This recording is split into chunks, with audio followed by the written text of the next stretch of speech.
మనుషుల కోసం ఎదురు చూడొద్దు, మనుషుల మీద ఆధారపడద్దు, దెబ్బతింటారు.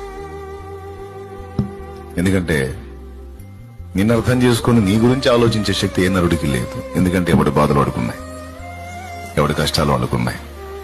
ఏ బాధలు లేకుండా నీ బాధను పంచుకోవడానికి ఫ్రీగా ఎవ్వడూ లేడు.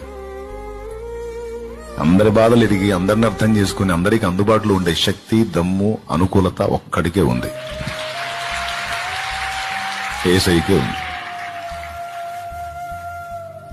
కొంతమంది నిన్ను పట్టించుకున్నారని పొంగిపోవద్దు, సంబరపడద్దు, చంకలు కొద్దొద్దు.